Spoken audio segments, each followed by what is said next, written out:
حدیث قدسی ہے کہ اللہ فرماتے ہیں جب کوئی بوڑھا گناہگار میرے در پہ آتا ہے اور خالی ہاتھ آتا ہے، ساری زندگی بغاوت میں گزار دی، ساری زندگی سرکشی میں گزار دی، اس کی زندگی میں اس کے نامہ اعمال میں ایک بھی نیکی نہیں، ایک سجدہ بھی نہیں، ایک رکوع بھی نہیں، قیام بھی نہیں، تسبیحات بھی نہیں، عمرے بھی نہیں، حج بھی نہیں، صدقات و خیرات بھی نہیں،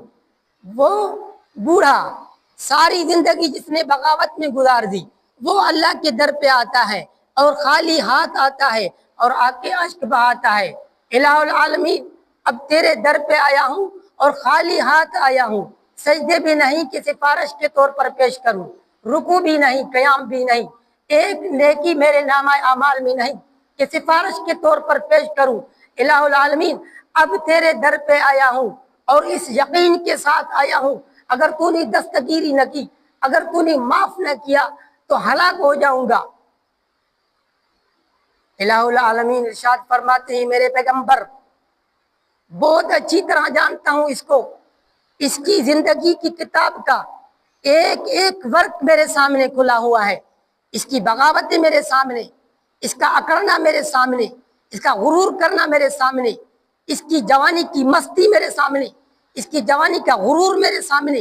اس کی دولت کا غرور میرے سامنے، اس کا اکڑنا، اس کا غرور کرنا، اس کی مستیاں کرنا، اس کی خطائیں، اس کی لغزشیں، اس کے گناہ، اس کی زندگی کے کتاب کا ایک ایک ورق میرے سامنے کھلا ہوا ہے، لیکن میرے پیغمبر آج بھی اس کو مایوس نہیں کروں گا،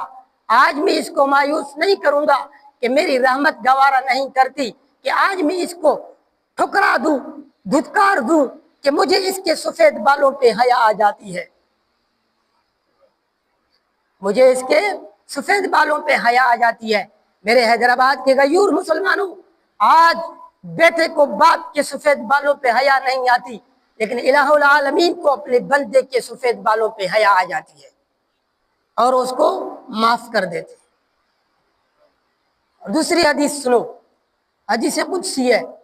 اللہ فرماتے ہیں